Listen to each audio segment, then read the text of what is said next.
Two guys of Minnesota sports flowing in their veins. Mackie and Judd on Score North and ScoreNorth.com. And good afternoon, friends.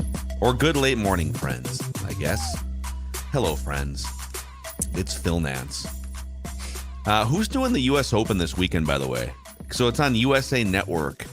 Peacock. The first couple had rounds. It yesterday.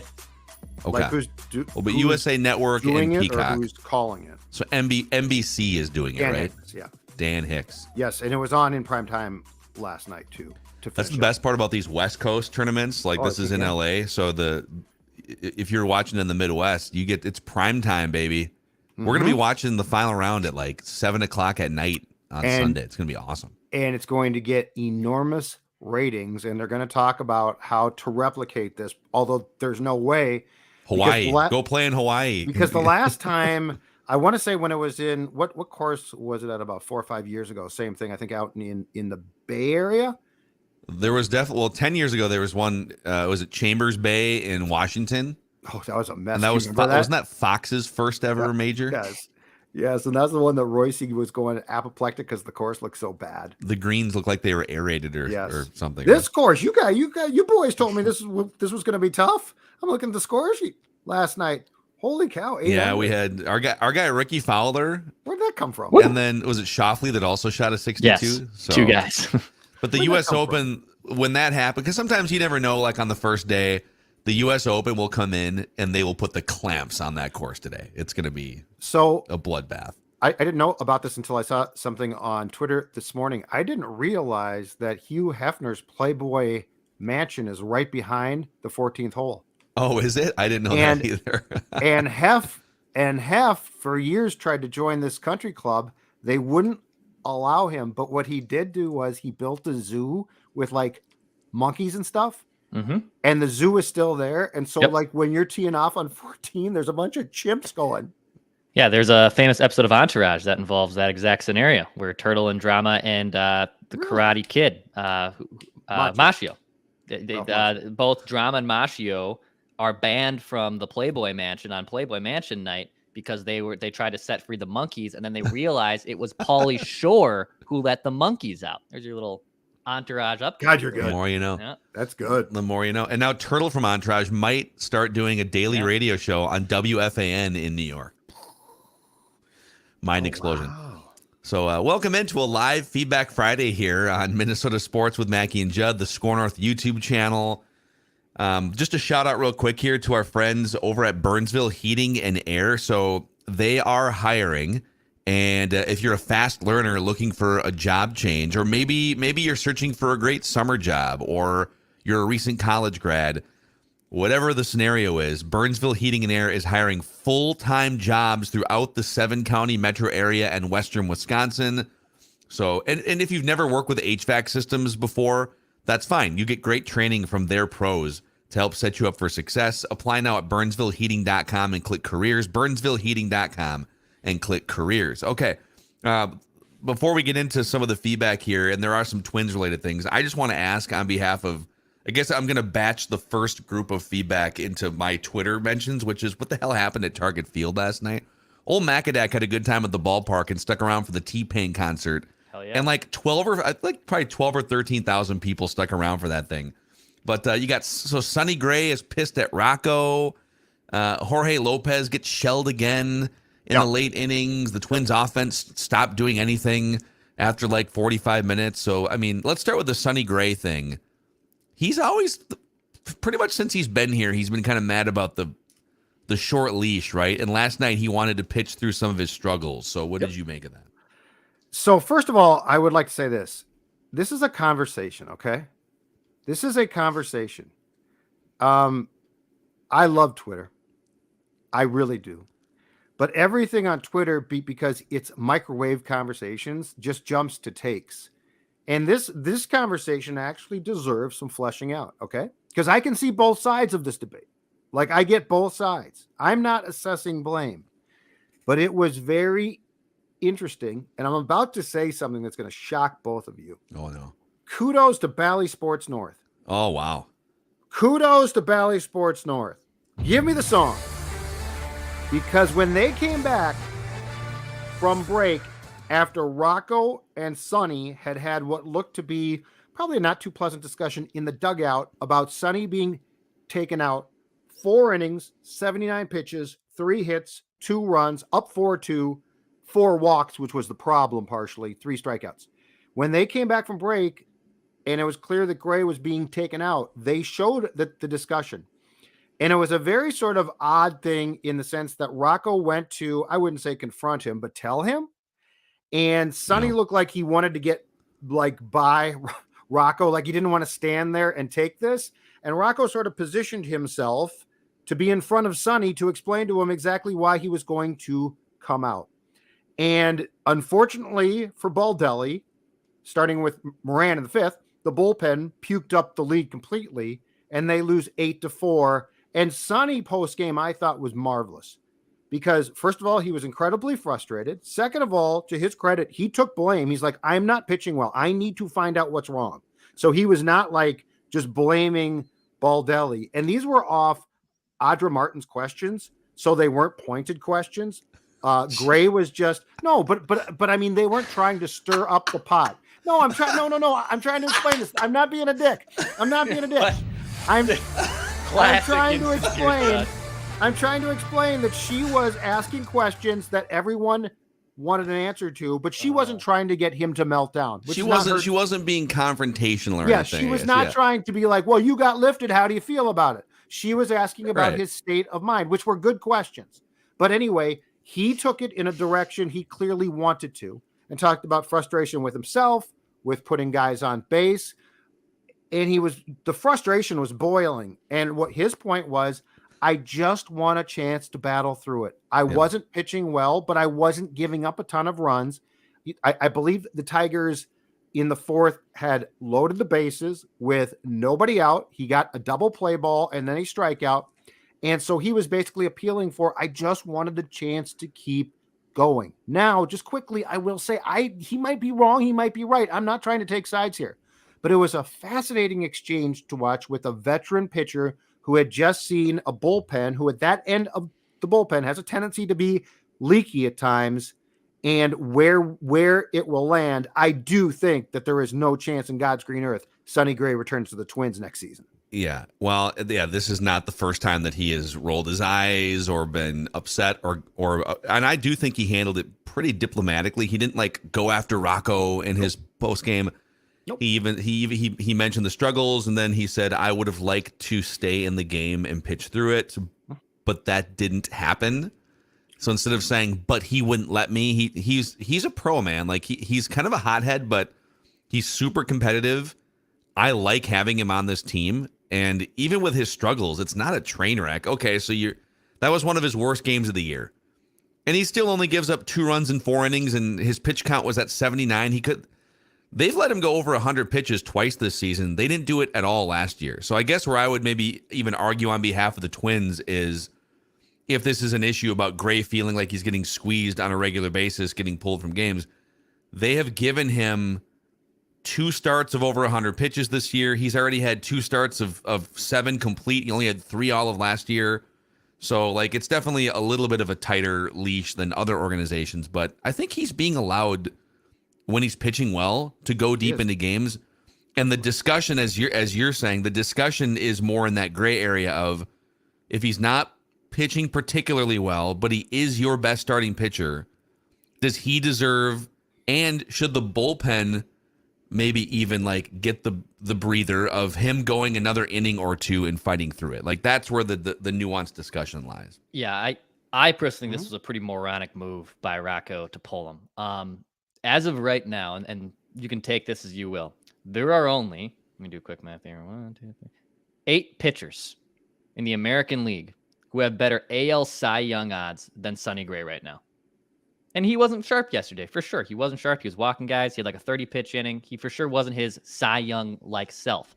But the bullpen isn't good. You have a Bulldog on the mound. He's at 79 pitches.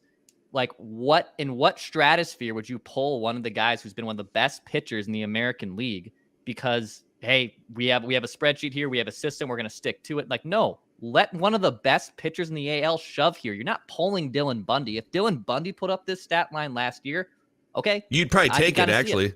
Yeah, well, you would too. And then you guys would defend him, and I would rip him. But they don't have the bullpen either to right now to make this happen to them to pitch 5 extra innings outside of Durant. So I thought it was a moronic decision. You got to let one of your best pitchers work through it. Pretty dumb in my opinion. Well, and like to that point too about just letting one of your best pitchers work through it. Sometimes, I don't know if managers think this way, but sometimes it seems like, okay, the starting pitcher is struggling. You have to take him out and go to the bullpen because the bullpen is guaranteed to pitch clean innings. Like, that's the thing. If you had a lights out bullpen, no brainer. Hey man, it's not your night, whatever. Maybe it's your night next time around.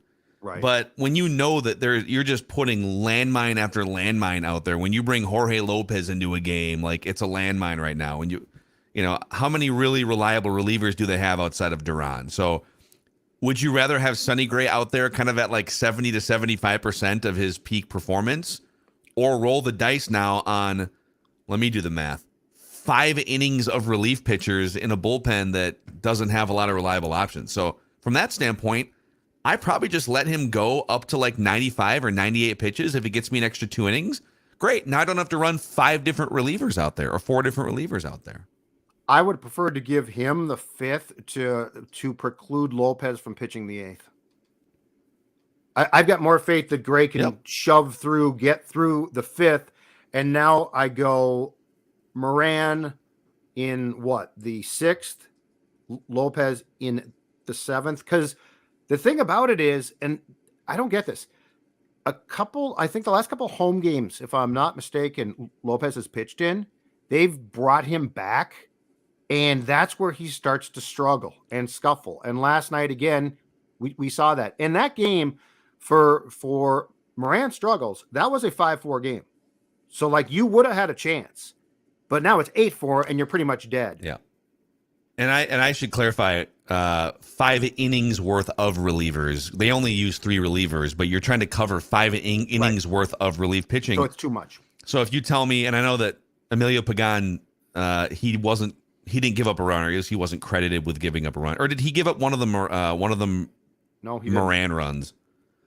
Either way, like if you're telling me, all right, I'm gonna have to, because I'm pulling Sonny Gray, right? I have to use 4 innings of Pagan and Lopez. Well, good luck not giving up crooked numbers with those guys right now. Yeah. So it's just, I don't know. Sometimes the thinking, and then like pinch hitting for Kirilloff and Lewis, and leaning so heavily on the lefty righty splits. Like there is a human element to this that just doesn't get considered sometimes. But anyways, how about this one last night? And I know it was again righty, lefty. But Solano has been hitting the crap out of the ball of late. And to get a lefty against the righty you pinch hit for him with Kepler again. Like if you've got a lights out, just crushing it, left-handed batter, go for it. That's great. But what is Max Kepler doing that deserves him to be like, you're the guy? That's what I don't understand about this. I know.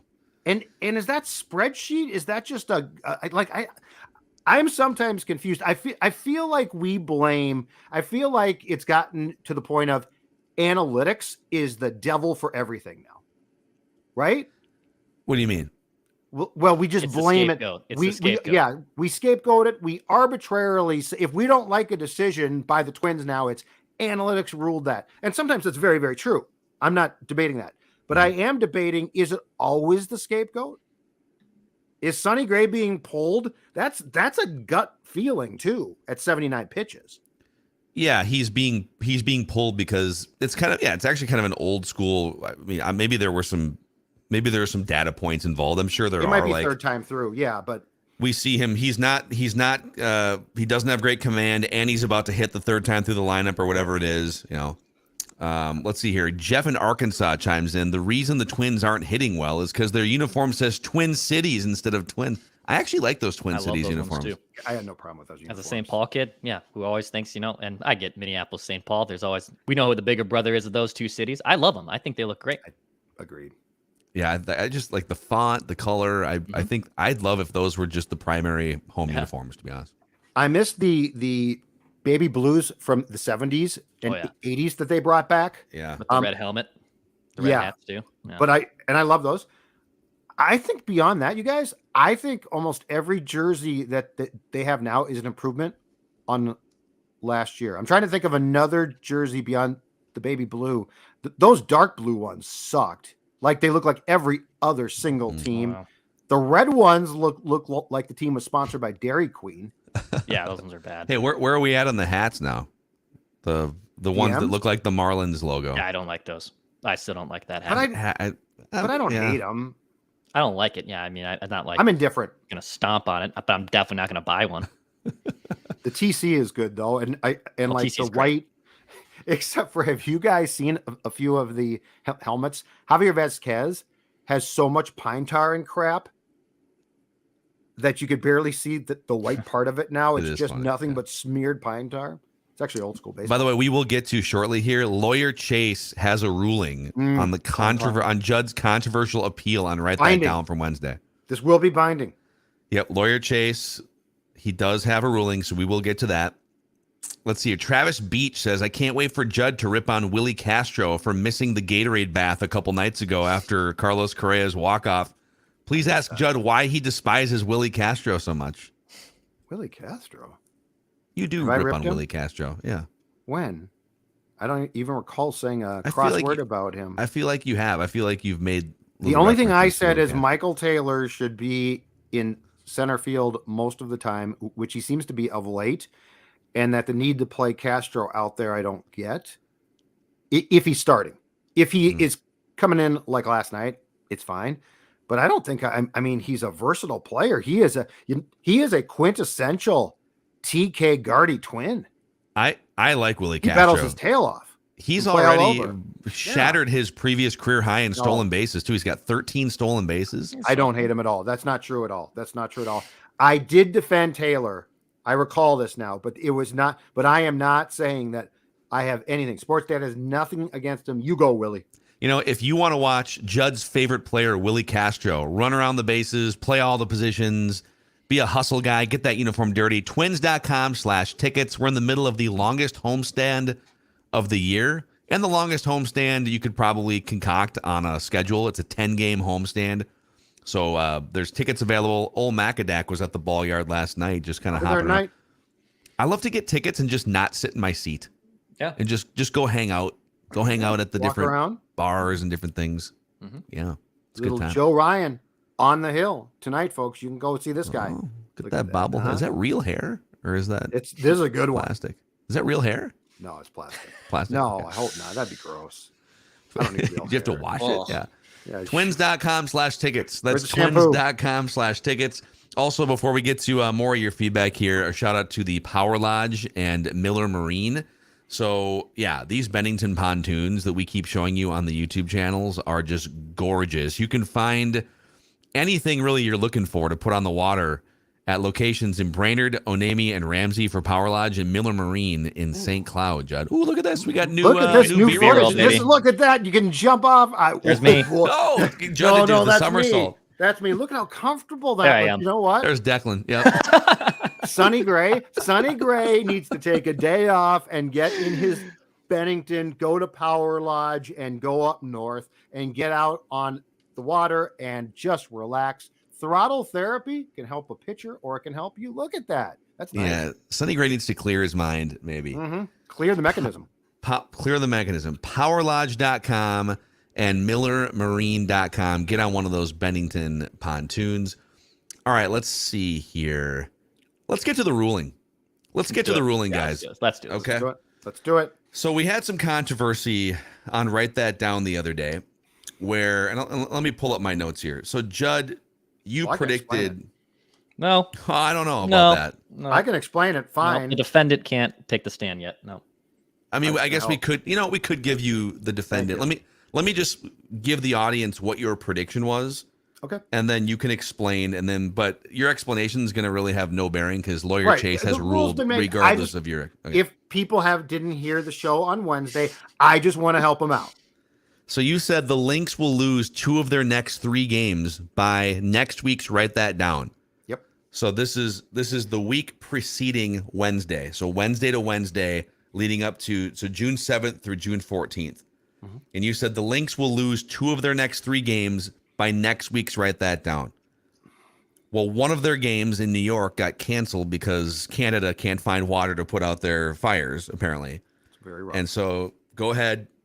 Don't take too long because we do have a ruling here, but speak your piece for a moment. I said on Wednesday when I argued for the case that thankfully went to the Supreme Court of Score North and Judge Chasse in this case. I said that it was an act of God in the fires that didn't allow me to get that third game. And I argued that it should be not correct. It was not correct that it should be null and void. The ruling. Okay. Here's lawyer Chase's ruling. Yeah. Do we have a judge? He's the judge now. Law and order here. He's the Judge Chasse. Okay. Lawyer Chasse says on June 7th, 2023, Judd predicted that the Lynx would lose 2 of their next 3 games by June 14th. Later that week, the Canadian wildfires forced the Lynx to cancel their game in New York. Rather than accept the prediction as incorrect, Judd contested that the prediction deserved special treatment. The prediction was ruled incorrect, and Judd appealed. On appeal, a prediction is assessed through the lens of a plain language analysis. A plain language analysis determines the validity of a prediction by looking at the statement's words, not content. This is true even when an unforeseeable and severe event renders the prediction impossible to occur. For instance, the COVID-19 pandemic caused many sports to cancel their seasons. As a result, many of the 2020 predictions on Write That Down became incorrect, including one of Judd's predictions where he stated that Byron Buxton would play in 140 games that season. Mm-hmm. And the precedent was Byron Buxton did not play in 140 games because there weren't enough games for him to play in. That was a stupid prediction on my part. Buxton would ever play in 140 games. Okay. Yet there are instances where a prediction must be void rather than incorrect. A prediction is void when the traditional notions of fair play and justice of Write That Down are violated. For example, if a prediction was entered incorrectly, meaning that it was not stated by the predictor, the prediction must be void. In another example, if a predictor is severely pressured or influenced to make a certain prediction, the prediction must be void. Here, Judd's prediction is incorrect.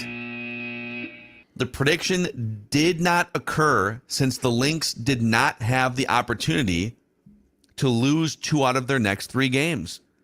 This notion is consistent with the COVID-19 pandemic rulings from 2020's Write That Down season. It's a good point. I didn't think of that. Past cases. In effect, it is within the rules and parameters of Write That Down.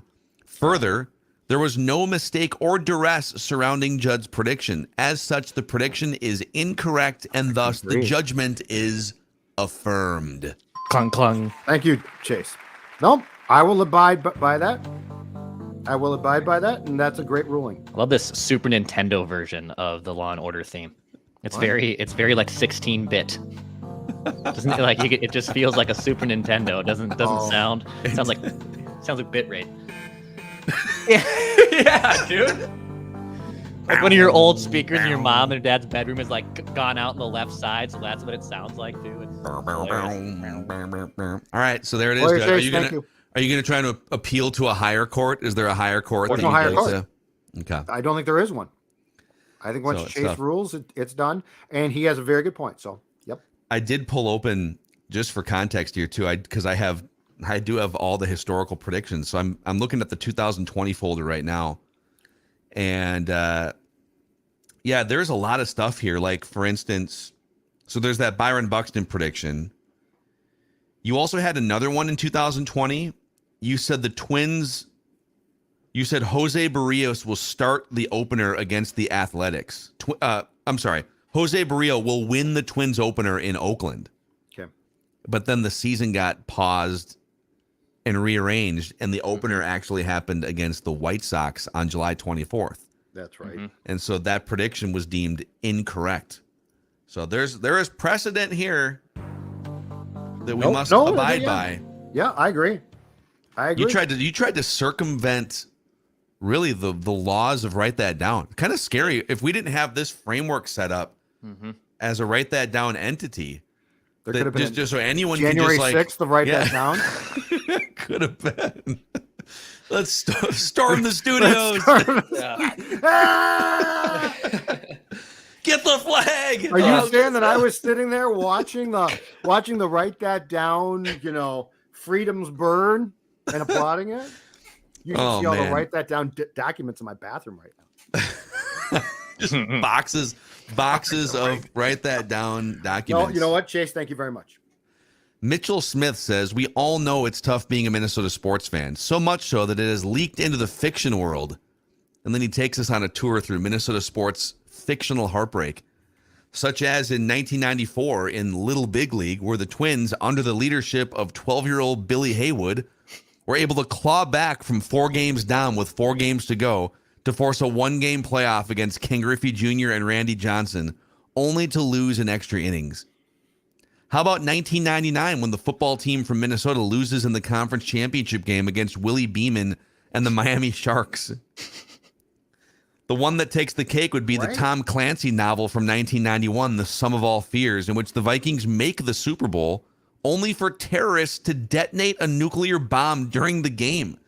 Maybe what needs to happen is for someone to create a book or a movie about a team from Minnesota winning a championship before it could happen in real life. What do you guys think?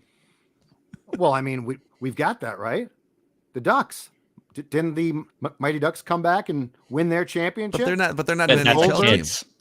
That's a kid's It's like team. I'm just trying to look. It's team. Friday. I'm trying to look at something from a positive lens. Okay. I love this isn't Minnesota related, but in Dark Knight Rises, the last of the Christopher Nolan and Christian Bale versions of Batman, Bane blows up a football field. Yeah. And it's Hines Ward running the kick return back, and he's the only one that lives. So I don't know what's more improbable, a football stadium exploding or Hines Ward towards the end of his career returning a kick for a touchdown. I found it hilarious. Yeah, why was he back there returning that kick? It's kind of weird. Morgan Haas says, I really wish Karl-Anthony Towns would stop talking. He's getting hammered this week, man. Oh, well, because guess what? The comment about Denver is now took off last night. Totally. It did. It's People, all over I think, the place. went through the rest of that thing and were like, oh my God. What else did he say? Winning a play-in game was more important than the Nuggets. He has always annoyed me, but this last week especially so, and his words are tanking his trade value, shining a light on him not being a winning player and being out of touch. He won't be remembered as a player that changed the game. He'll be remembered for being a waste of talent, a unicorn that lacked emotional intelligence to control himself or lead others, and an arrogance that led him to deciding he didn't need to develop the rest of his game, including specifically on defense. He will never win a championship in Minnesota. KAT needs to be dealt to have a chance to reset his mentality elsewhere. It's weird. We didn't really touch on the fact that these comments could hurt his trade value. Like we obviously broke them down in the stupidity that they were said, but I didn't really think of the fact that it could potentially also hurt his trade value to a degree too. Well, is there any way that you would, let's say you're the GM of, think about these teams we're talking about, Portland or Houston, whatever other teams, the Knicks. I mean, if you're the Knicks, at least like Tom Thibodeau and is it Leon Rose, like they already know who he is. So like these comments would have no bearing one way or the other. If the Knicks want Towns, they're not going to be like, oh, he said some weird stuff on a podcast. But if you're the Blazers or the Rockets, is there any way that these comments help the leverage in a trade discussion? I don't think so. And I think that, look, I think the fact most teams are aware that this is a quirky player and an odd duck. But, I mean, it does, just to Declan's point, it does call to light again, right? Like, you really, like, how can you even say this stuff? And I'm telling you, he's with his buddy Pat Bev, and he quits processing. Everyone's going to hear this. It's like I'm talking to a journalist at this point. Yeah. But yeah, it doesn't help him. Like, it was some crazy stuff. Here's some reckless KAT speculation for you guys from Sam Doroff. Would you trade Karl-Anthony Towns straight up for Zion Williamson? Oh, No. think so. I'm not. I would not touch Zion at this Dude, point. He's there's a lot Too of much. rumblings out there. He's still only 22 years old, by the way. I know. There's too much though. They're It's too both much. under contract for like 5 more. Let me just see here. So Zion signed the Supermax. It's a little less than KAT's, but yeah, so you'd get 5 years of Zion starting at 33 million up to 44 million. Well, I guess you get Are you doing that, Phil? 5 contractual years out of Zion. I don't know how many games he would play in those 5 years. I'm not doing. He is so good and so talented. He's played 114 games in 4 years. Yeah. Yeah. No. He's got some off the court issues too. I'm steering clear of this. Or options. He's got Or off the court options. Yeah, there's a different word there. Although Yeah, she's options. not happy with Zion. If you think the Pelicans aren't pleased with Zion, Feels like a forgetting Sarah Marshall situation, which Yeah. we're gonna review. I mean, whew, Twitter's really, really hurting him. I think if you're the Pelicans, now obviously, like if you decided you were going to trade Zion, you probably get a better package of things. You could probably get like a top 5 pick or something if you wanted to get cheaper. But Sure. To me, the Pelicans would do that if it was either keep Zion or trade Zion for Karl-Anthony Towns.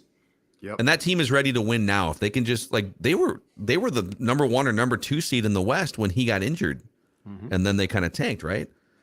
So I just don't know. If you could guarantee me 60 games a year and he would be available in the playoffs, I would make this trade 10 times out of 10. But here we are. Yeah, I'm out. Not doing that. Okay. Let's see here. JR Stating actually has it's a question about Judd's movie preferences, and we're going to have it sponsored by Finch Home Solutions. So before we ask you a personal movie preference question here, tell the audience about our friends at Finch Home Solutions. No relation to Chris. I most certainly will, and it's not Chris, but it's Cody and his team, as those of you watching this can see right now, with that beautiful purple and Viking colored van that's going to pull up in front of your house and take care of all of your problems from an electrical standpoint, because that's what Finch Home Solutions does. So like flickering light, outlet problem inside. Let's say you got storm damage outside. Finch can do it all. Projects small, projects large. They will take care of all of those problems. They are fast. They are efficient. They are courteous. They will talk Vikings football with you as well because they love the purple. I mean, Finch is the perfect place to call for any electrical needs. What if you don't have anything you need done in your home? You're just Cody looking will come for to your a house friend and to talk talk about the football Vikings. with. Nobody loves the Vikings like Cody. He might just drop by and talk football. That's a business idea here. Yeah, it is. What if we just went around could do in that? like a purple daily van and we just charge Well, by what if the we got hour? the You Finch want us to van? come over and talk some football? What if we got the Finch van? Because the Finch van is perfect. It's like is an pretty old school when they roll up and they take the pledges, just like the pantyhose in their face and everything. Just take What them if in the van and I- start with the talking string football. tied to their Actually, you know what? What if we went on the calls with Finch, and while these home projects are being done, we sit down at the kitchen table and we enjoy some just hot Viking steaks? Because I know personally, Well, I'll Cody stew fixes cakes your electrical anywhere. system. I've And got he'll some chime thoughts in. on the Vikings quarterback situation. And he'll chime into a business idea that is fantastic. Yes, Finch. You can reach them 612-357-2604, finchhomesolutions.com. finchhomesolutions.com. They are the best in the business. JR Stating asks this question. Did Judd have a bad relationship with his father? How can you not like Field of Dreams? You know, here's the weird thing. So when it came out, I didn't see it for a few years. And then when I finally saw it, I think the hype had been so big about how hard you would cry, and weird things make me cry, that I actually was disappointed. Part of my problem is this, and it's very particular. Costner in that role didn't do a lot for me. Like Crash Davis, I thought he was great. Like the beleaguered old baseball catcher, lifetime minor league player. For whatever reason, I've never thought that his character of Ray, I think it was Ray, right? In Field of Dreams, it never moved me that much. I think if it had been a different actor, my response might have been different. But Field of Dreams, by the time I saw it, I had been told, oh, unbelievable, right? Unbelievable baseball film. It just didn't get to me. Don't know why. So it came out when I was like 7 years old. So when I was a kid, I wanted action. Like I wanted. Right. That's why I loved movies like Rookie of the Year, where the kid has a bionic arm, and like the whole movie is him like pitching and stuff. Yeah. Yep. I thought as a kid that Field of Dreams was a baseball movie with like baseball action. Oh, so around that time, I liked Little Big League because there's montages of guys turning double plays, and I'm watching actual baseball. Major League, there's a ton of baseball action. Major League too, right? As a kid, Field of Dreams didn't have enough baseball for me. Well, you're having a catch behind home plate. That's not enough baseball action. And at that point in time, you and your dad, like you don't feel about your dad then like you do now. So like that's hard too. But I will say this, around the same time that came out, I want to say a Ted Danson film, and a Ted Danson, okay, this is weird, called Dad came out, and I was a puddle during that film. I was an absolute mess. So Ted it's just, Danson, I think it's when you watch films, and I think it's also the context probably. But I'm sorry. I still think that Field of Dreams is fine, but it does not move me nearly as much as it does most men. Okay. Wow. Yeah, Dad, Jack Lemmon, Ethan Hawke, Kevin Jack Spacey. Lemmon was the dad. Freaking cast. It left me. I mean, I was a puddle. I was an absolute freaking puddle.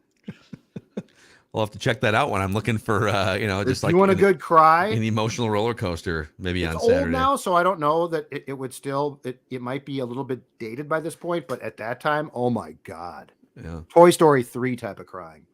Oh, good, yeah. Sign me right up. Heaving. I was heaving.